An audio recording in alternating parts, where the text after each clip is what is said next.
Lampião aceso. Seja bem-vindo a mais um Lampião Aceso. No episódio de hoje vamos falar sobre a adoção e as várias formas de família. Eu sou Rafael Ferro, estamos aqui com Cassiano Ecundayo e Fernanda Vilhalva. Para iniciar nosso tema, o que será que a adoção pode contribuir efetivamente na vida da criança? Será que todas as famílias, além daquela tradicional, pode adotar uma criança de verdade, ali no papel, obedecendo todo o processo judicial? Bem, então eu vou passar a bola agora para a Fernanda, para ela discorrer um pouquinho sobre as suas opiniões, sobre o seu ponto de vista e as suas experiências. E aí, Fernanda? O meu conhecimento de adoção é muito do que a gente ouve falar, né? O que eu tenho a impressão, assim, como visão de leiga, é que existe muito adoção que não atende os meios legais, né? A gente sempre ouve falar que fulano ficou com meu vizinho e aí eu cresci lá no vizinho. Eu precisava adotar e alguém me deu essa criança, né? Eu particularmente, minha vizinha da frente, que virou uma avó de consideração da infância, ela tinha um filho que era adotado. E foi uma adoção, assim, a pessoa não queria o filho, ela foi lá e registrou o nome dela, não passou por um sistema de adoção. Foi uma coisa super informal e eu acho que isso deve acontecer a muitos e de forma que até muito naturalizada em algumas regiões, principalmente na periferia, né? Em que os próprios avós adotam os netos na prática. Então, eu acho que o sistema de adoção, ele existe, mas eu acho que a adoção informal ainda deve ser muito grande.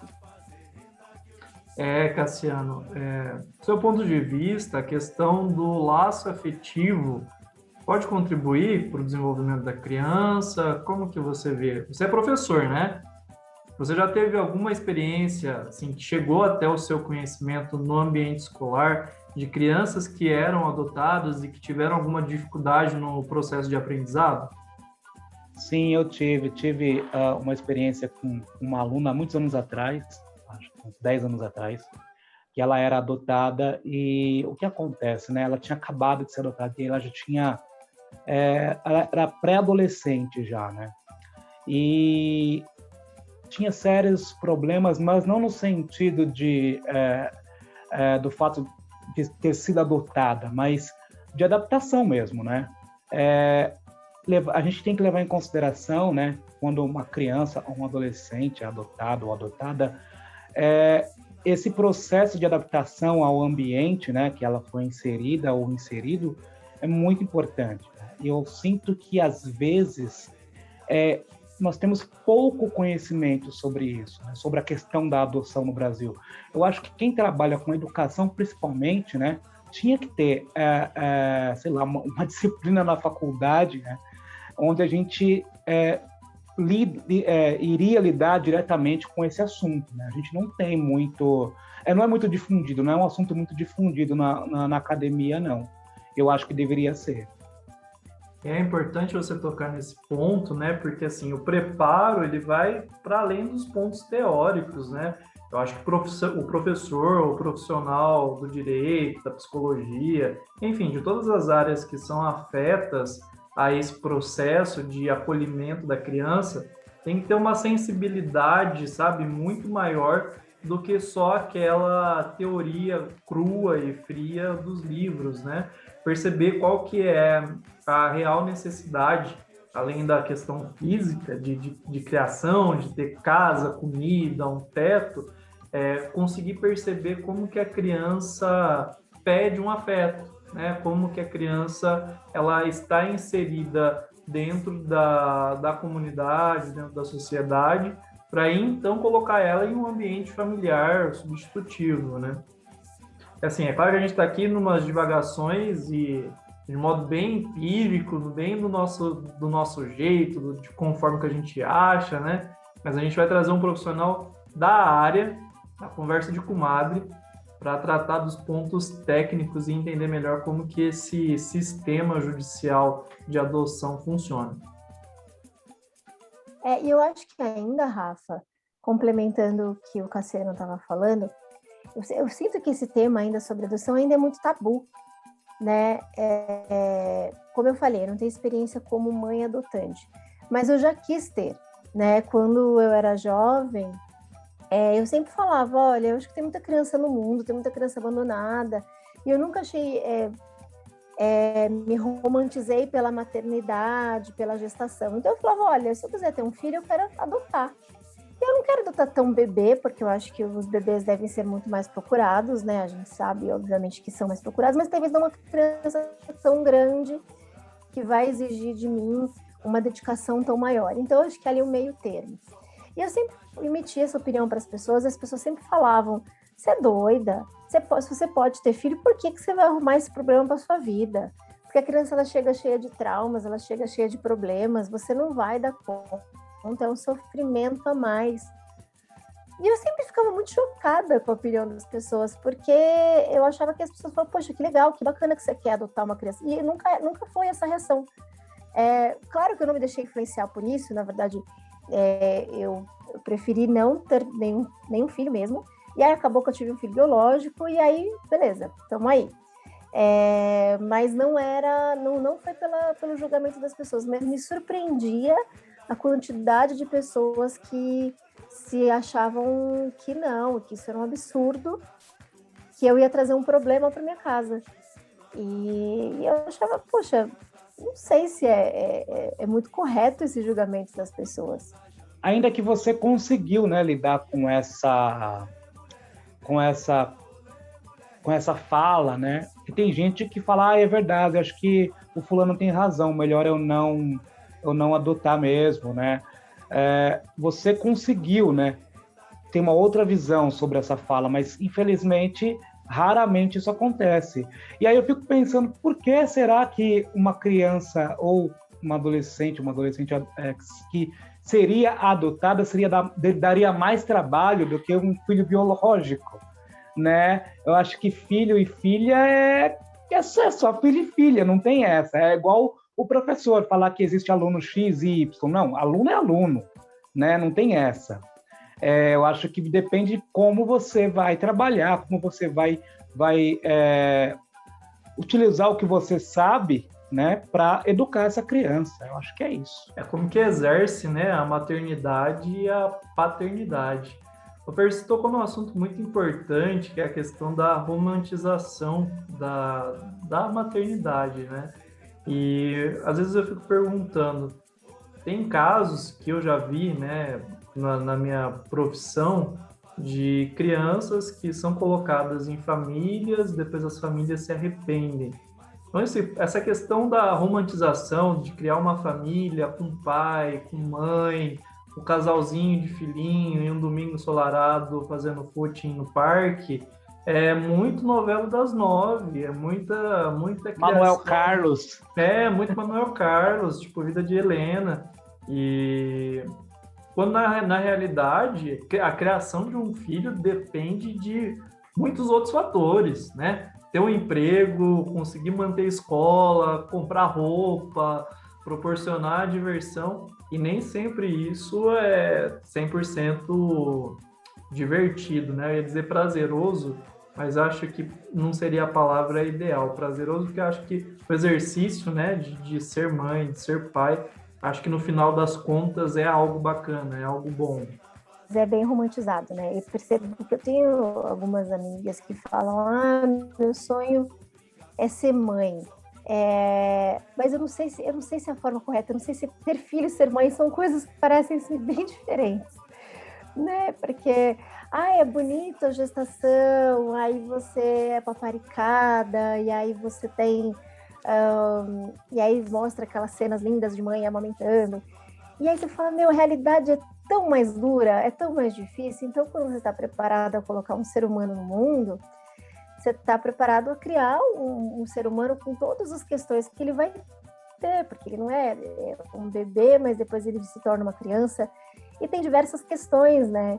E aí, quando você não está preparada para tudo, você se decepciona, você se frustra, né? Eu percebo que, às vezes, muitas mães só querem ser mãe, e aí se tornar aquele símbolo da maternidade, mas não necessariamente quer criar um filho, porque criar um filho exige você se frustrar, e exige encarar a realidade de formas diferentes, né? Eu, por exemplo, com um filho biológico, tive um filho que nasceu prematuro, com 5 meses de gestação, ficou 6 meses dentro de uma UTI, e eu indo todos os dias nessa UTI para que ele sobrevivesse.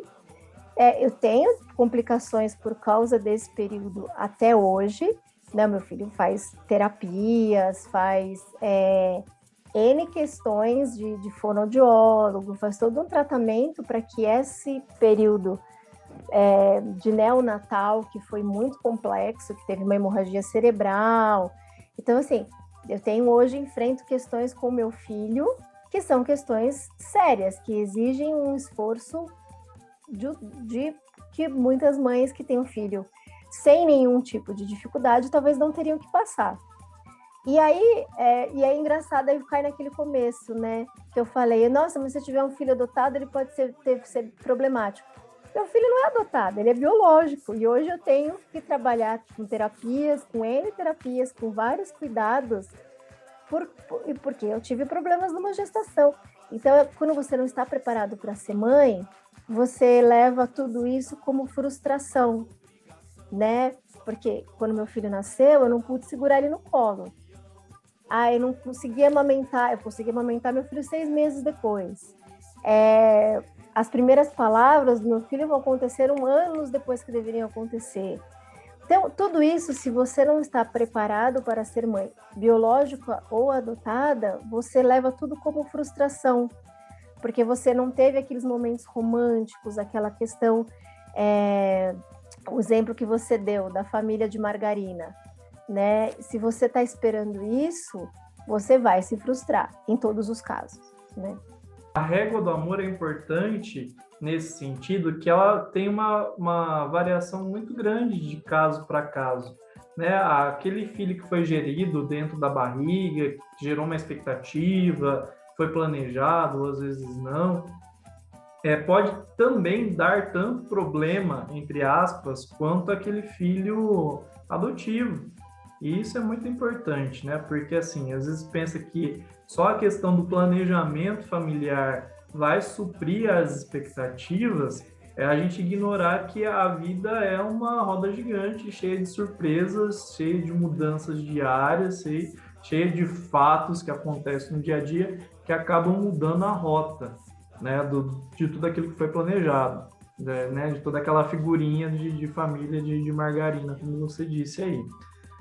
Agora, um ponto que eu acho importante a gente discutir o que vocês acham da adoção por casais homoafetivos? Tá com você a bola, Cassiano. Boa.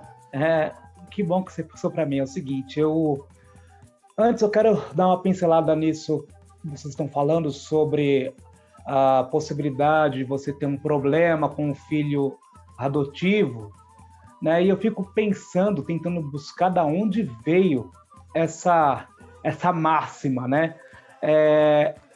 A gente tem que lembrar, né, que até meados do século XX, adotar uma criança, um adolescente que seja, era algo, chegava a ser algo antirreligioso até, assim, não. Essa criança não pode fazer parte da minha vida porque Deus não quer que ela faça, sabe assim? Aquele lance religioso, assim. E eu acho que isso está sendo superado aos poucos, hoje, mas, ao mesmo tempo, a questão de relacionamento de pessoas do mesmo sexo com crianças, ainda adotar crianças ainda é algo que vai ser uma outra luta, né? Infelizmente, a gente vive em um país onde tudo é tabu, desde que eu, enquanto pessoa poderosa, possa fazer.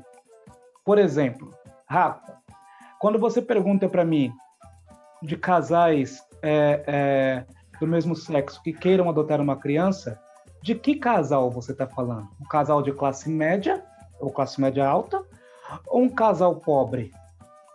Porque no Brasil isso faz muita diferença. E eu nem estou trazendo a questão da cor da pele aqui, estou falando de rico e pobre, condições sociais, né?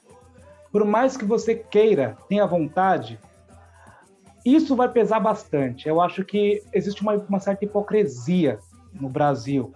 Eu falo Brasil porque é aqui que eu estou, então eu sinto que existe uma certa hipocrisia nesse sentido. De, não, um casal do mesmo sexo não pode ter filhos. Mas se você for filho de algum deputado aí forte ou de alguém que tem muita grana, ninguém vai nem ligar para você. Você pode ter quantos filhos você quiser. Se for filho de algum artista, alguém midiático. É engraçado que a aceitação, eu vou trazer um caso mais concreto e mais próximo, são os filhos do Paulo Gustavo com o Thales, né? Todo mundo acha, que gracinha, que fofinho. Mas por conta da maior aceitação do Paulo Gustavo, né, da passabilidade que ele tinha em todos os nichos, tanto os conservadores quanto os mais abertos a esse ponto, do que, sei lá, uma pessoa que é do bairro, que mora com o seu esposo ou com a sua esposa em gêneros iguais e que pretende adotar, né? Aqui em Ribeirão teve um caso muito famoso e de grande repercussão de um casal de cabeleireiros que buscaram adotar todos os irmãos. Se eu não me engano, eram 5 irmãos de uma vez. E aí a grande crítica eram cabeleireiros, autônomos, gays, querendo adotar 5 crianças para não quebrar os laços afetivos dos irmãos. Então, assim, por que aquele que é rico, né, fazendo esse recorte social que você fez, tem uma aceitação e aquela pessoa comum, que não é midiática, não tem? O que distingue, né? Além da questão óbvia financeira? Eu vejo essa situação muito do ponto de vista, ainda que existe a questão religiosa, que acredita que a homossexualidade é um problema, ou uma coisa errada. E aí fala, não, vai influenciar a criança a ser. Se influenciar ou não faz diferença, porque não é uma coisa ruim, né? Se você parte do pressuposto que ter uma relação homoafetiva envolva amor, quando que o amor é ruim? Então, se influencia a criança a amar, é uma influência super positiva, é uma influência super boa. Então, se você passa a achar que o amor é errado, aí que é o problema, né? O problema está na forma que você enxerga o amor. Então, por isso que existe ainda esse estigma de acha que vai influenciar. E se influenciar, que bom, porque é uma influência boa, porque você não está partindo do pressuposto que uma união homoafetiva é uma coisa errada. A grande questão aí é uma mudança sociológica mesmo, né? Eu acho que a gente precisa tocar bastante nesses pontos, né, nesses assuntos, para que realmente seja normalizado esse tipo de coisa no Brasil. Como eu disse, eu falo do Brasil porque é aqui que eu estou. Eu acho que seria covardia, inclusive, da minha parte, trazer aspectos de outros países, né? Quem vive aqui somos nós, então nós temos que pensar nesse território. E pensando nesse território, eu acho que a gente precisa trabalhar cada vez mais para que esse assunto, né, assuntos que nós chamamos de tabu, né, deixem de ser tabu. E para isso, a gente precisa sempre falar desses assuntos de maneira que faça com que as pessoas normalizem, né? Por que eu estou falando isso? Se você estudar história, você vai ver que na Grécia Antiga, por exemplo, né, o exército espartano, né, eles eram sempre em 2, ou seja, sempre em casais. Eles viviam como se fossem casais mesmo. E isso era a garantia, na verdade, de se dar bem na guerra. Por quê? Porque quando você ama o seu companheiro que está ali com você, você faz qualquer coisa por ele. Então, seguindo essa premissa, eles conseguiam ser bem-sucedidos nas guerras, nos conflitos. Então, assim, do século XVII para cá, começou essa ideia, né? Se criou essa percepção né, de que, olha, os dois homens não podem viver juntos, mas isso sempre existiu. E aí, por que hoje a gente tem essa dificuldade de não olhar para trás, de não querer olhar para trás, porque isso aí não está indisponível, está disponível para todo mundo. Quem quiser saber, só dá um Google. E por que a gente tem dificuldade de buscar essas informações? Lá atrás tinha essa questão, né, do companheirismo, e hoje, nos dias atuais, toda a nossa relação social, ela é homoafetiva. Tirando a questão da heteronormatividade, dos casais heterossexuais, toda a nossa relação, né, de criação, ela é homoafetiva. A gente idolatra o jogador de futebol, a gente idolatra o cantor de sertanejo, a gente idolatra o cantor de funk, enfim, né? Aquele cara que é o fodão, mas a gente não consegue conceber a concepção de uma família de dois iguais. Esse ponto é fato, né? Os homens, hoje a nossa sociedade, ela valoriza essas relações. Eu conheço diversos homens que se dizem desconstruídos, mas eles amam de verdade apenas seus amigos, mas tratam mulheres realmente só na função sexual, né? Então ele não tem amigas mulheres, né? Ele tem amigos homens, porque essas pessoas estão destinadas o amor para essas pessoas, para outros homens, mesmo sendo héteros, mas a mulher está destinada apenas a cumprir o seu papel sexual, né? Então, mas o amor é sempre reservado ao homem, né? E isso independente do tipo da natureza sexual dele. E aí a gente acha isso ok. E por que não podem adotar, né? Ter uma família completa, o amor multiplicado em família, né? Não ficar só nessa dupla, né? De realmente ter uma família com esse vínculo amoroso. Esse bate-papo está muito legal, está muito interessante, mas agora é hora da propaganda. É claro que a gente, para manter o Lampião aceso, a conversa de comadre e a reflexão paralela, conta com alguns apoiadores. E hoje, essa conversa está sendo apoiada pela RS Tecnologia. Uma palavra que eu ouço bastante é estrutura familiar. Tá, existe estruturas familiares e não existe um padrão estrutural. E muitas vezes tentam impor algum padrão que muitas vezes nem funciona, né? A gente quer, não, tem que ser um homem e uma mulher, porque senão a criança não consegue crescer de maneira adequada. Mas, às vezes, aquela estrutura funciona muito mal, né? Só tem conflito. Então, uma outra questão que tem que acabar é essa ideia de estrutura familiar.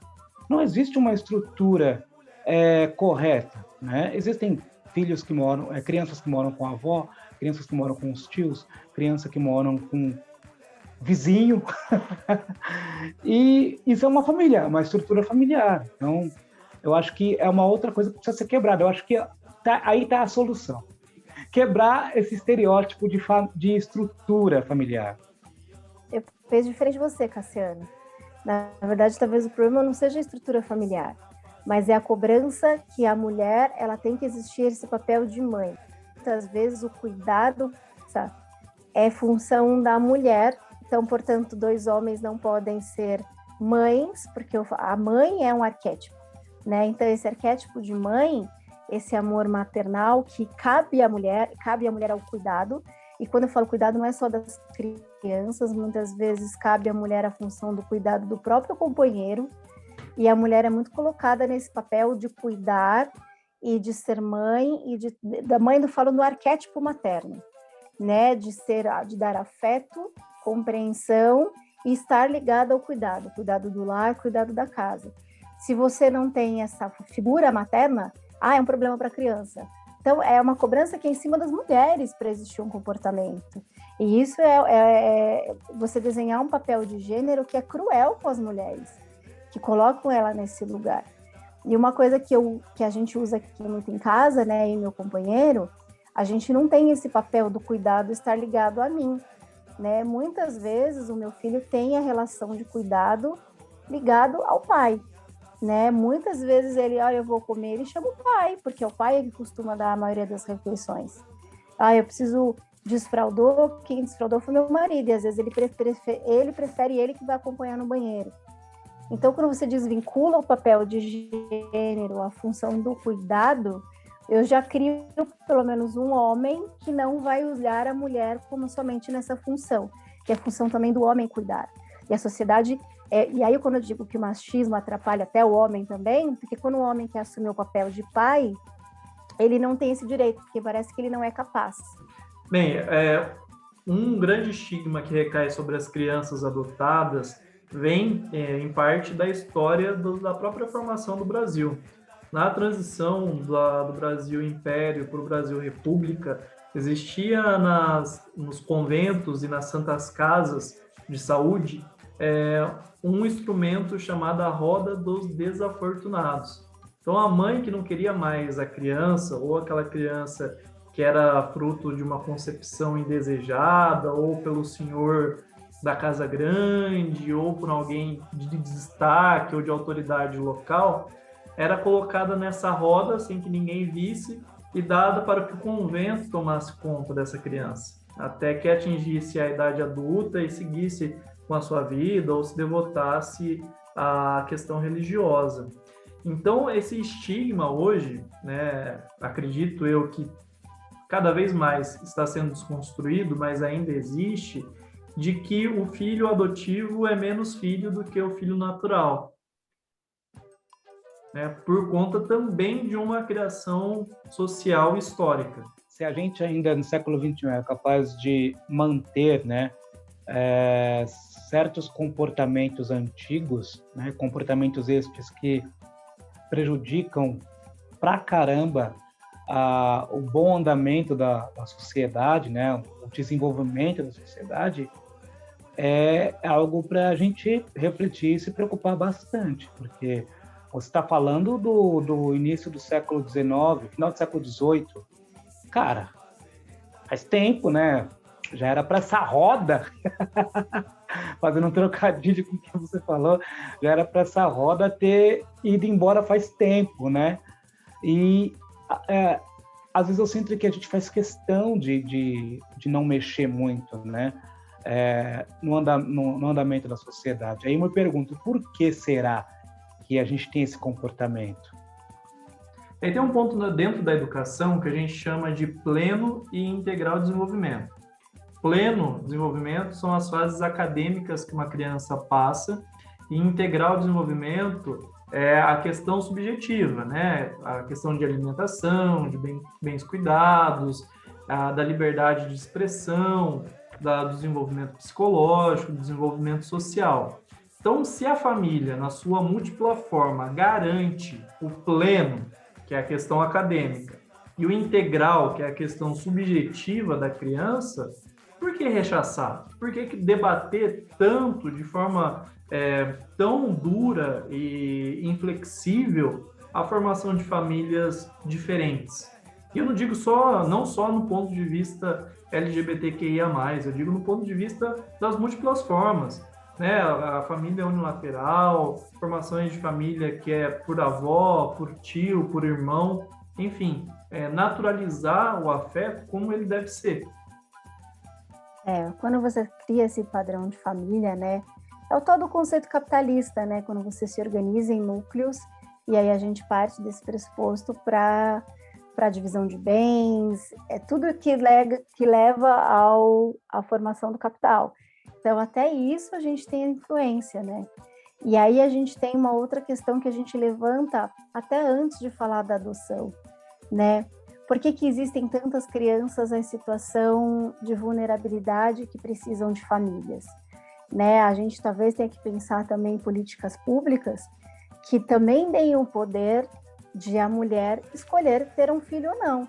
Porque se você a mulher tem essa opção, tem esse controle, a gente não teria uma quantidade de uma fila de adoção de crianças que estão numa situação tão difícil. Então, a gente tem que pensar também nesse direito da mulher de ter essa atitude, né, de interromper uma gestação que não vai ser possível, que dá uma condição plena e integral para essa criança, e aí você chega num ponto que não resolveria o problema em sua totalidade, mas a gente não teria um outro impacto hoje, né? E a gente hoje se solidariza, ou pelo contrário, na verdade a gente hoje ataca uma mulher que faz um aborto, mas não se solidariza com a adoção de uma criança que está em uma condição difícil, né? Então a gente tem uma outra etapa anterior a essa, né? Então é isso, pessoal. Esse é o Lampião Aceso. Nosso debate de hoje foi sobre adoção e a gente espera que vocês tenham gostado muito desse bate-papo. Se você curtiu, clique aqui embaixo, curta em todas as redes sociais, Instagram e nos ouça no Spotify. O seu like ajuda muito a contribuir para o canal e desenvolver cada vez mais esses bate-papos reflexivos e com conteúdo. Até breve!